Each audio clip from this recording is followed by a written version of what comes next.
when you read the Constitution, what is not the function that is not assigned to any of the levels of government automatically becomes a function of the national government.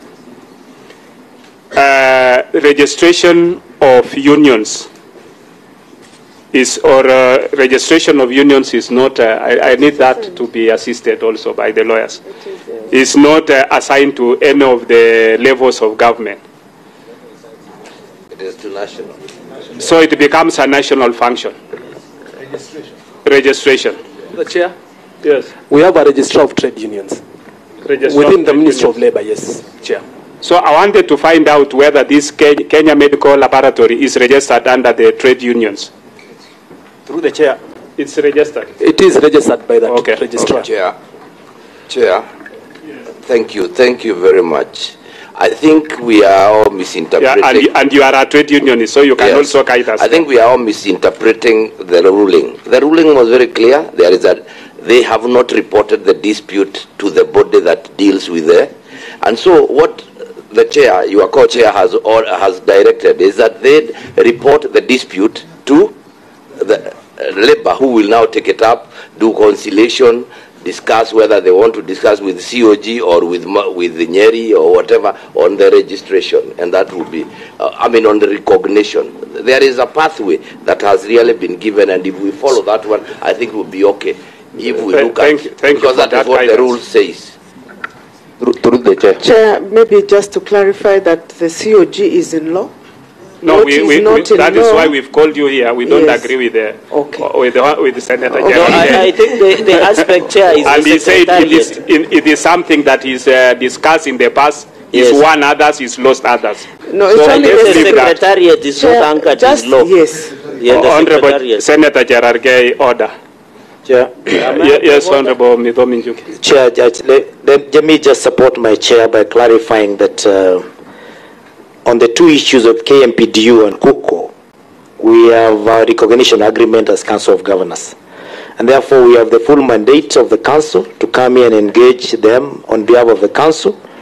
And we do not have to have any reservation in engaging them because we have a recognition agreement with them. However, without having to open what Chair Senate ruled, we cannot engage on the behalf of the Council of Governors with the Kenya National Union of Medical Laboratories, because we do not have any recognition with the agreement with them. And therefore the Council of Governors will ask us, who gave you the mandate to negotiate with them, because we have nothing with them. And that is why we have said they either negotiate with the individual counties or they get a recognition agreement, which you can see already he has ruled on the route to take. So there's no question about whether we need to go back and consult or not, because on the two issues we are clear. We have the mandate to negotiate. Chair, with your permission, to just answer Senator Cherargei's question, as representatives of the Council, because sitting here we are representatives of the other governors. We understand that every county government is distinct. So as we negotiate, we know what to bind them on and what not to bind them on. And we believe that whatever we binded county governments on, whatever we bound county governments on, was with their permission and things that were taken through a full council. Governor, the committee recognizes your presence. And we know that you are the vice chair, and we asked Governor Waiguru to be here as the chair of the other governors. Whether you call it the Council of Governors, it's up to you. It is you are council. So I think that is in order. Let's proceed. I think we need to make progress on the two issues.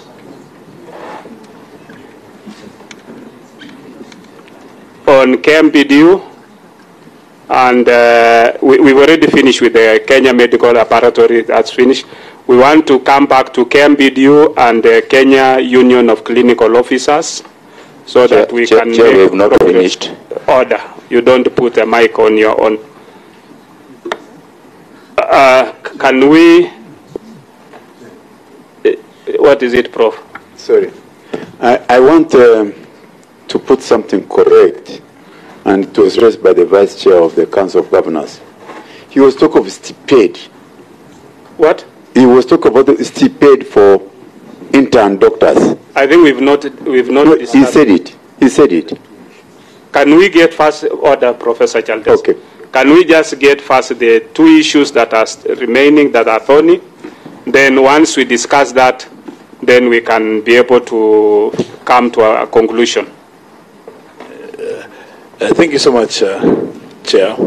On the issues of KMPDU, I know the communication that has been coming out that there's agreement on all the issues except two. Some are saying one, but in reality, there are many issues that are pending, because when we have meetings and we sit down to negotiate, when we initialize the documents, it just shows progress. It doesn't show finality of the documentations of the process. Once we finalize them, we actually sign them that we are done. So the signing that was being done, or rather the initializing that was being done, was to just indicate the progress. And that's why we were getting back and analyzing them. And I also want to indicate that there were two positions in some of these particular issues. Now, like number one, on the issue of internship. This was an issue that was not discussed in these particular engagements. It was an issue that was, number one, on our strike notice. Is an issue that what we were demanding for was the posting of these medical doctor interns as per the collective bargaining agreement. But then what then transpired was that SRC unilaterally provided some circular through the back door that contravenes an existing CBA. And if I give you context of this particular issue of internship, is that... I want to give you guidance, Dr. Deputy. In Parliament, we would prefer we be a little bit civil. You can't claim that SRC presented a document through a back door. SRC is a recognized I think it's my English. And I want you to withdraw that and correct it. Okay, and procedurally? Not unprocedurally.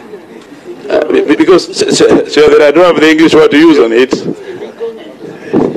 Maybe without your knowledge, or they presented a document, and in that document it showed this. Chair, I'm saying this, I would like to give you the context of the whole scenario. What I want you to withdraw is through the back door. It was back door because we are parties to the stakeholders. Dr. David, and we're not informed of this. You are out of order, please. Let's engage in this. Okay. Without your consent or without our knowledge? Yes. Okay. Yeah. No, Chair. You know, no. Senator Jararge, you are out of order. You can't order. Dr. Devs, you might lack the correct word, but the first thing you do is you must withdraw the statement through the back door and replace with the correct wording. It was through the back door, then I say through us not knowing. I'm just questioning you. Okay. I withdraw. But if you don't want to... I withdraw. Yes. So I want to say that I want to give the context of this particular issue of internship. Through the Public Service Commission, there's a guideline for entry level for doctors in public service. And this is not a new thing. It's something that has been in existence since 1967. And in this regard, doctors used to get into service at Job Group K, of which up to the year 1998, when allowances included, the entry point was at 78,000. In 2011, with the new government in 2011, after the... Please. You know, if we go to historical perspective, it's going to... Just a minute. You had a couple of issues in the notice. I think so that we are focused and straightforward. How many of the issues are resolved? What are outstanding? The position of COG, and I think that of the ministry, is that there are only two outstanding matters. I think let's focus there so that we can, because if we go to the historical perspective, we might not end where we are. So let's deal with the issues that are outstanding. We have about 6 issues outstanding. And maybe you can enumerate those 6 issues, then we shall give a chance to COG to state what you had agreed, among us the 6 what they think you had agreed and what is outstanding, then we can deal with those ones. And one of the most, I would say the deal breaker in the negotiation was the issue of interns. And this was as a result of the violation of the collective bargaining agreement, in the sense that the SRC gave a new recommendations on their payment, which was returning back the remuneration 25 years down. It was not only contravening the what they have been earning from 7 years with the CBA, but took it back to almost 1998. That was one critical thing that was not agreed upon, which is actually a deal breaker in the negotiation. The second thing was the issue of postgraduate doctors that are working in level 6 and level 5 hospitals across the country that had earlier on elaborated. Number 3 was the issue of employment of doctors. There's a blanket statement that is being put forth that the country will endeavor to employ doctors. But you have overbearing statistics that there is no any employment that is going on, that makes the increasing number of facilities across the country be just buildings without services that are being provided. And that's the reality. So that's one of the things that we are demanding the strike notice, to the point that the order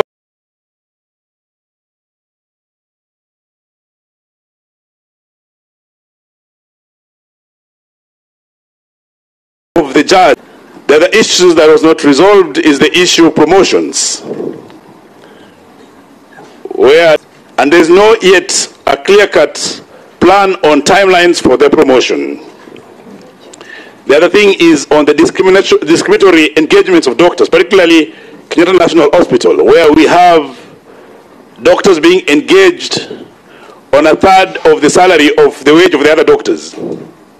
And this also cuts across in some counties like Elgeyo Marakwet.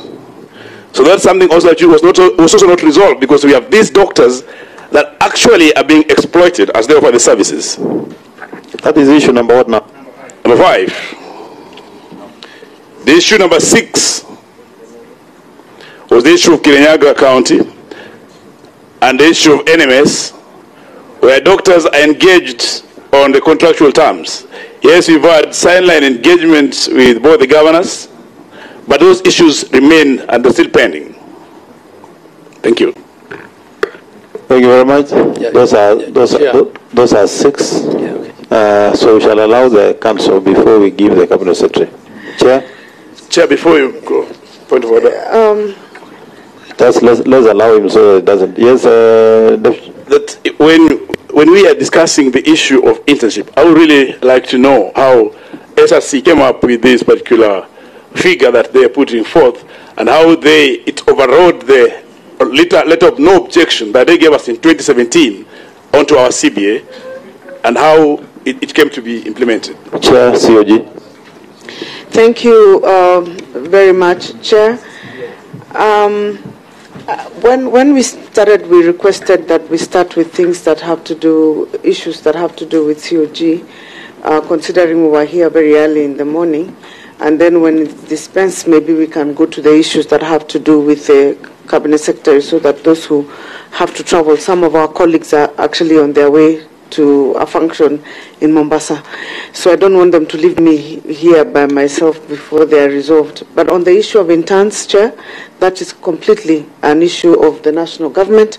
They will respond to it. County governments have really nothing to do with it. On the issue of postgraduate, if you hear that the issue is not resolved, we don't understand what they mean by an issue is not resolved. We've given the statistics that 890 doctors are in training currently, released by the counties right now as we speak, and being paid by the counties. So we cannot release more than that, because if we release more than that, then counties, and you've been a governor, counties will be operating under par. The third issue, now when they say it's not resolved, we don't know what it is, whether they want a certain number to leave so that another number comes in, and that's not the way you would make a decision. This is not an issue of of a strike. The third issue is on employment of doctors again, saying that we need to employ 20,000 doctors. I mean, the question is simple. We would like to employ even 100,000. Where are the resources? How did we determine the 20,000 vis-a-vis 100,000? Who made that analysis and determined that in Kirinyaga, for example, you need 5,000 or 4,000? I think there is an institution that was set up recently, the Human Rights, the council.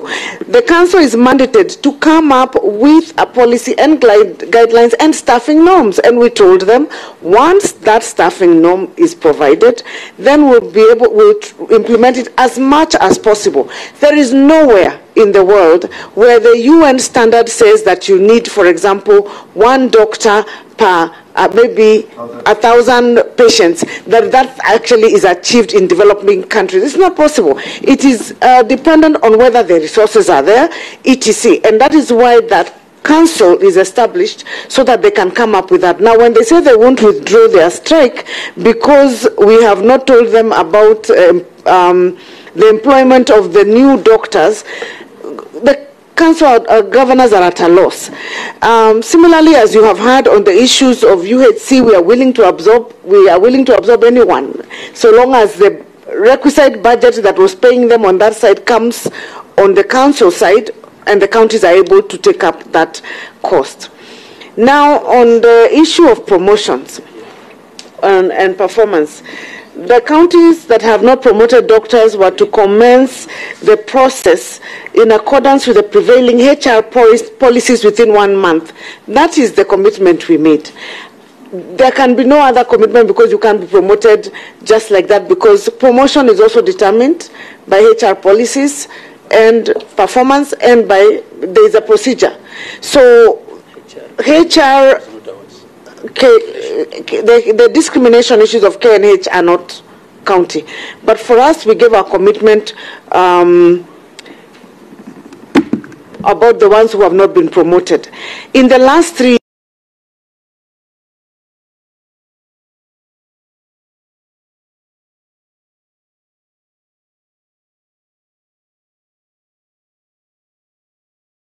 for the entire country to be on strike. If one hospital is doing that, there is a process of engaging that one hospital, but you cannot then apply that across the country and say that is the excuse as to why we are on strike. And finally, that applies to the issue of Kirinyaga. The issues of Kirinyaga cannot warrant a strike in Muranga, in Wajir, in Garissa, and everywhere. If there are issues with Kirinyaga, they come and address it with issues of Kirinyaga. That issue was resolved 5 years ago. Court matters settled. Those doctors who had been fired were replaced. Those who were supposed to be returned were returned, and the matter was closed. As I said, on Public Service Commission, they have no mandate to rule anything to do with Kirinyaga County, because Kirinyaga County is guided in public service by the County Public Service Board. Similarly, that issue was actually ruled by the Court of Appeal, and the Court of Appeal said a decision by the Court of Appeal cannot be overruled by the Public Service Commission. So let us not keep bringing Kirinyaga issues here. I just happen to be the chair and happen to be present. But if I wasn't here, you cannot then discuss Kirinyaga issues in this issue of COG or in the issue of the strike, because matters in Kirinyaga cannot warrant a strike in Kiambu or Muranga or wherever else. And finally, maybe, Chair, you may need to pronounce yourselves or deliberate on this matter as members of Parliament. Who are unions supposed to serve? I think that is where we would start. Who are unions? According to the law and to the best of my understanding, unions are supposed to serve their members. The question then is, are interns who have not been recruited members of the union? And therefore, can unions go on strike in anticipation? I think that is an issue. You will be contradicting yourself, because in your opening statement, you had said you have nothing to do with the interns. So that's fine. I think the reason I say that, Chair, is also because of the issue of the Kirinyaga doctors, which they are talking about people on contract. The Kirinyaga doctors, I agree with you. Yes. But on the interns, unless you are saying now county should be involved. No. So you just, for clarity, just as you clarified earlier, just leave the one for interns, because if it's a national government, let's handle it there. For Kirinyaga, is within your purview to respond. And okay, let me respond on Kirinyaga. On Kirinyaga issues and doctors on contract, they are not their members. So they cannot be advocating for people who are not their members, because according to the law, you push for your members. Just like if somebody hasn't signed in to be a membership, you cannot then come and appeal on their behalf and they have not signed in for you. So on the issue of the doctors that have been hired on contract, when the advertisements were done, they were written there, this is going to be on contract or this renewable, and they signed to those contracts. Those contracts cannot be changed just by the fact that the unions have gone on strike. That is really just a fact, and the matters Kirinyaga, we asked them to bring them to the counties. We'll deal with them at the county level. But I'll ask my vice chair to handle the issue, any issue that I have left out on the broader issues. Yeah, thank you very much, Chair. Chair, my chair has handled the 6 matters. And as part of this negotiation, the first thing we had to do was to separate matters that were for the national and matters that were for the county.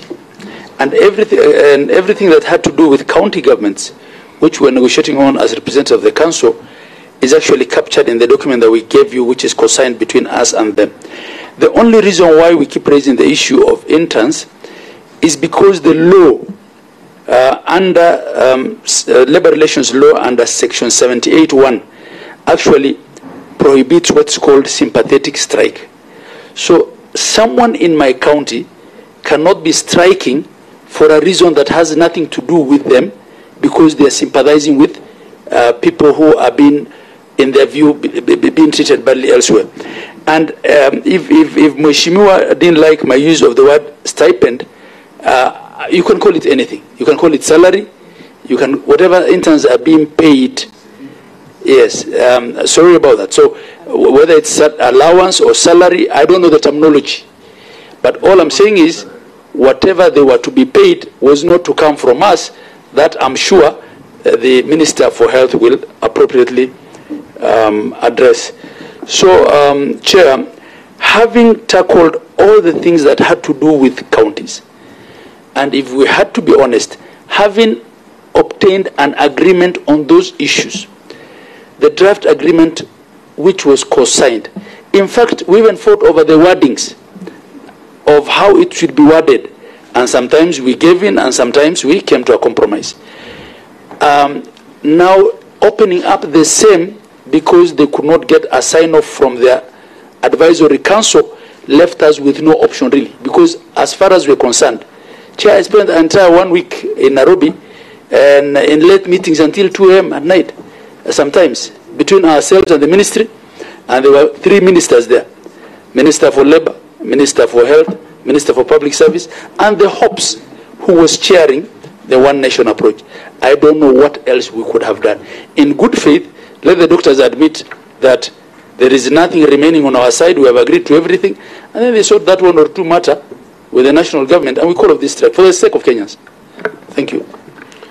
Governor Gaiga. Thank you, Chair. And please let us be a little bit I just want to, Chair, with tremendous respect, I want to say that we must not convert your Honorable